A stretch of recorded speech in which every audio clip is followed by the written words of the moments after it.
that is not looking too great.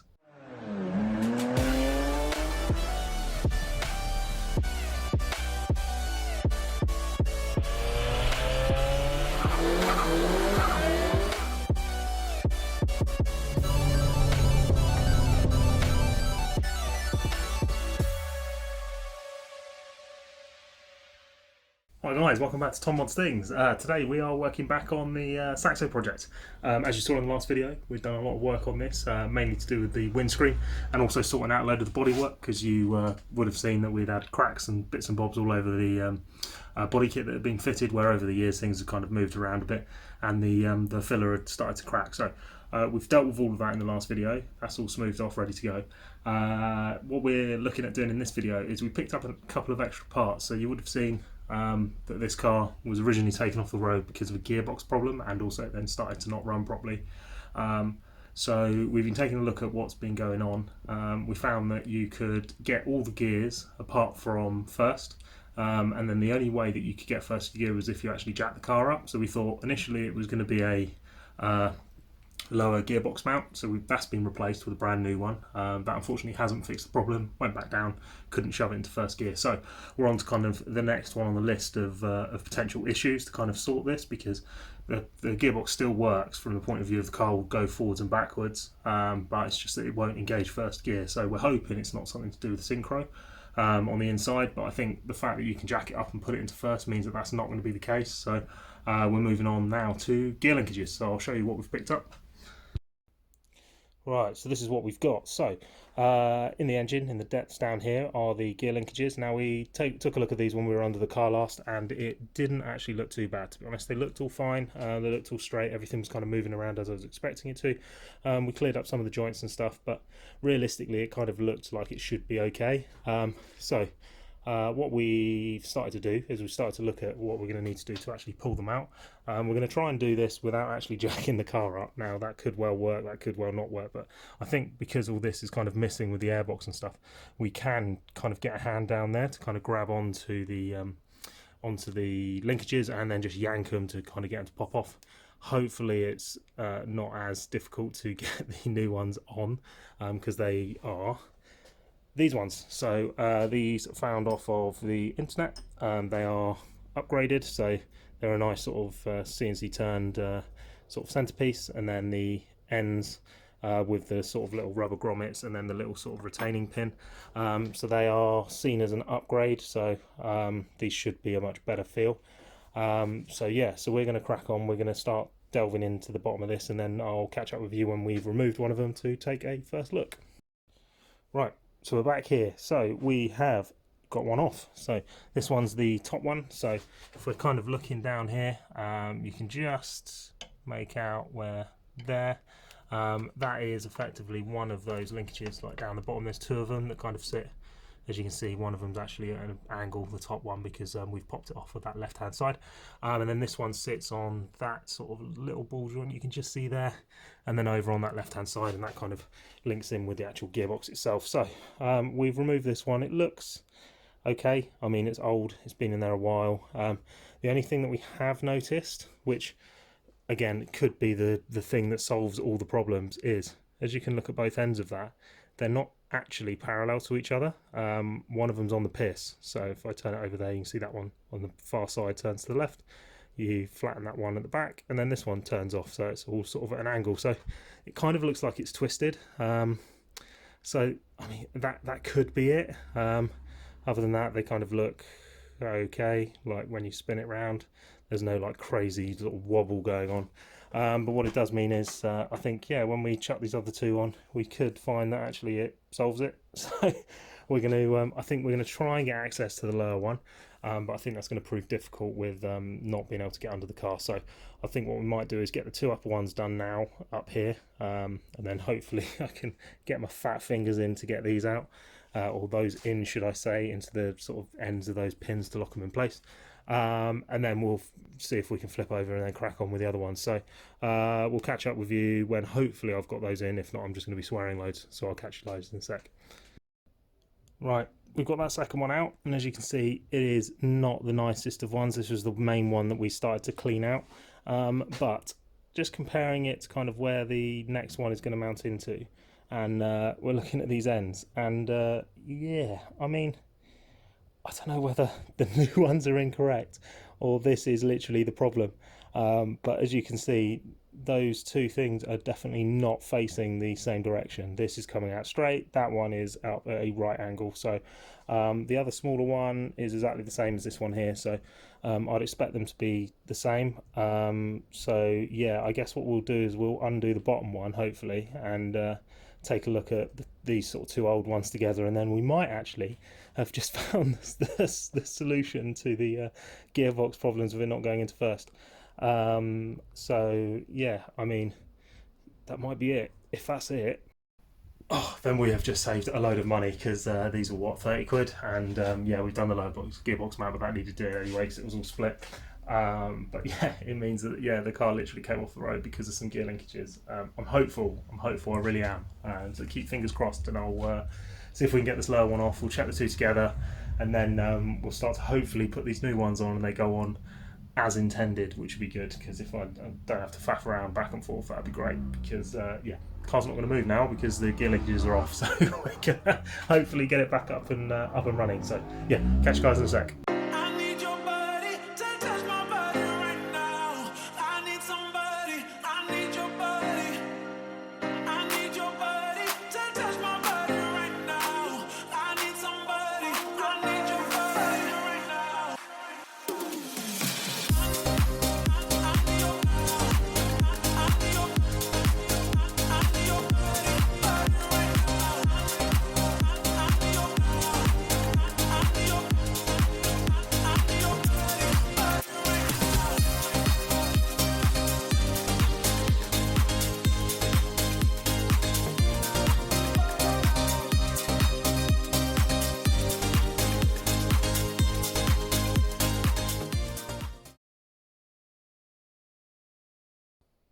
Right, we're done, people. We're in. Top one needed pressing a little bit more. So this is, I guess we'll learn at the same time, because this is going to be moment of truth. I'm not holding out tons of hope, but it would be pretty sick if, and bearing in mind we've only done the top two as well. God, it's just glass everywhere in here. Right, so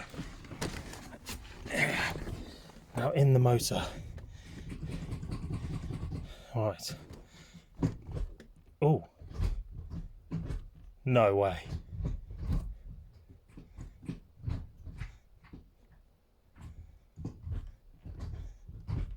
I think that's first.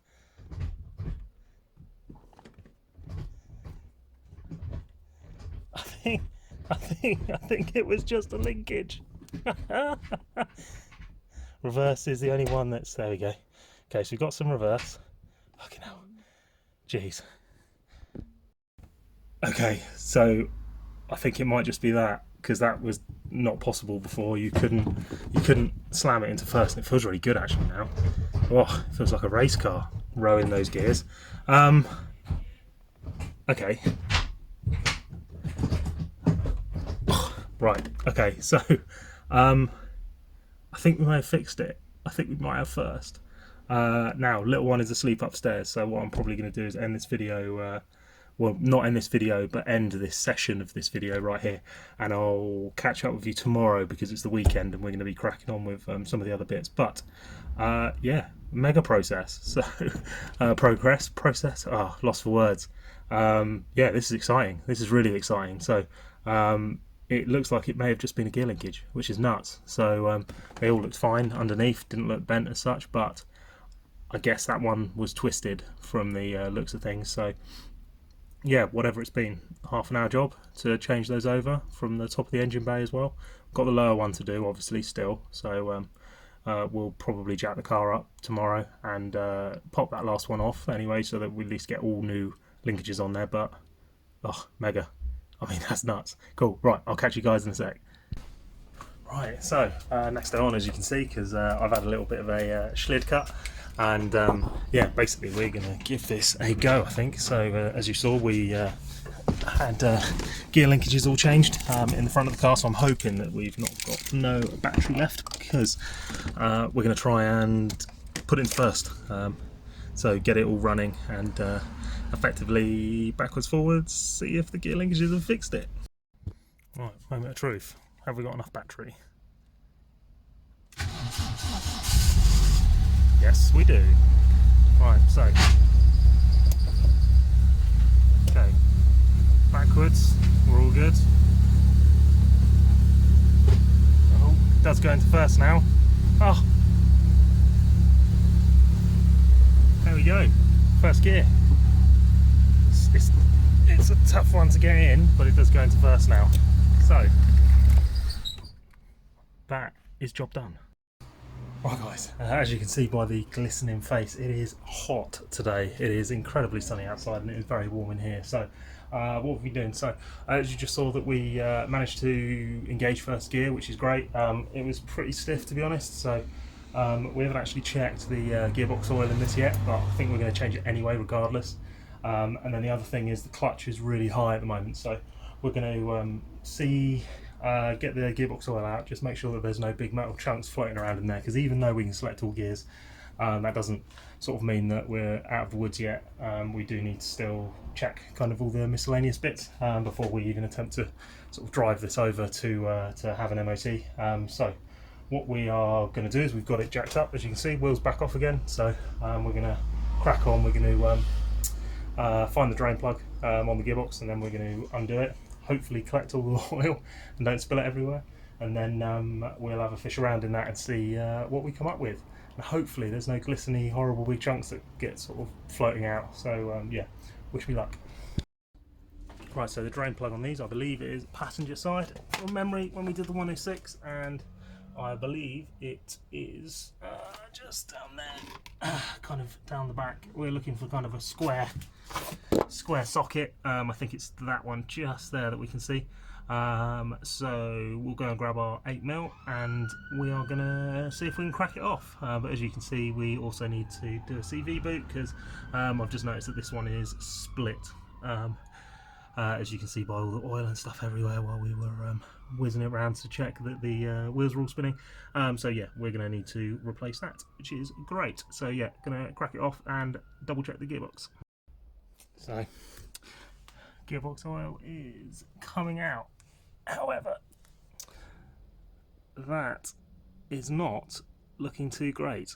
I mean, I am no professional and this is not an expert opinion. However, that I don't believe it's supposed to have a Christmas tree growing on top of it.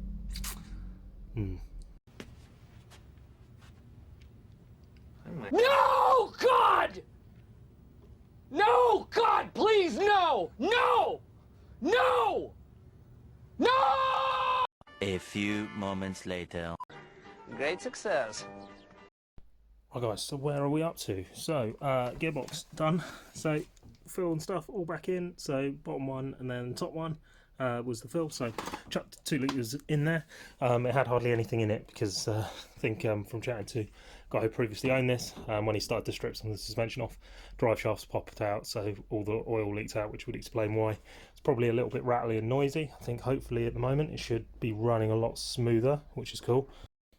Right, and then up top, as you can see down there, nice and shiny, we've now got all 3 of the new gear linkages in place, so that is shifting nicely, as it should now. So that hopefully, fingers crossed, has sorted it. Got a couple of bits of the last final touches on the body kit just being bonded in place. Got a couple of the wheels off, because I think what we're going to do is we're just going to sand some of this back at the moment. Then we had our windscreen turn up. So this is the new windscreen to go in after the last one that had a big crack down it, and then we ended up smashing it accidentally, which is why there's glass everywhere and why it's tucked down the back there. But yes, brand new windscreen. So just waiting for the primer, sealant, all that good stuff to turn up, and then we can get that in this week, which means that I'm pretty sure once the wheels go back on, from the point of view of like an MOT and stuff, I think we're pretty sorted, to be fair. So yeah, it looks rough from the point of view of all the bodywork and stuff, and obviously it's still covered in sanding dust and stuff. Engine bays, while it's looking a bit tidier, isn't definitely kind of up to the standard that we'd like this to be at some point. So we're sort of just going to gradually work through this, to be honest. It's going to be kind of an ongoing project, much like the 106 is. because even though that is a sort of nice car to look at and stuff, there's definitely still stuff on that that we would like to do. Something else that I'm going to be doing on this is any areas where the wrap's potentially going to kind of meet dead stop, and then maybe some of the blue might show through. I'm just going to blast straight over it with some matte black, because we kind of want this to look really nice from an exterior. And so even though shuts and stuff are all going to be done, we want to give it the best possible chance of looking the best that it possibly can, and having blue under, depending on the colour that it's going to go on top, is obviously may or may not show through in certain scenarios. So we're just going to solve that by spraying it all matte black. And another piece that we've also been doing is we've just added primer onto the 2 areas of rust that we'd repaired. As you can see now, looking a hell of a lot better. So both sides all nicely sorted out now, so ready for this windscreen to go in. This will just be sort of wet sanded back really, just to give it a nice smooth finish, but the wrap can be applied straight over the top of the primer, so that is not a problem. And then we've got some kind of areas around here which we just need to smooth off, where yeah, I went fully hatchet with a blade and stuff to try and get the windscreen out, and yeah, we got there in the end, but yeah, it was a bit of a mess. So anyway, so that's the stuff that we've got to crack on with. Going to do a few bits under here in the meantime, but I'll say from sort of updates point of view, that's probably it for this episode at least. So next stages, windscreen is going to go in. Next video hopefully is then going to be it passing its MOT, fingers crossed. And then we can drive it around, which is going to be pretty sick, to be fair. Being able to drive this on the road is going to be pretty mega. So yeah, looking forward to that. But anyway, I'll catch you guys on the next one. Stay tuned for more of this content as we're reaching the sort of pinnacle of this. And yeah, catch you guys later. See you.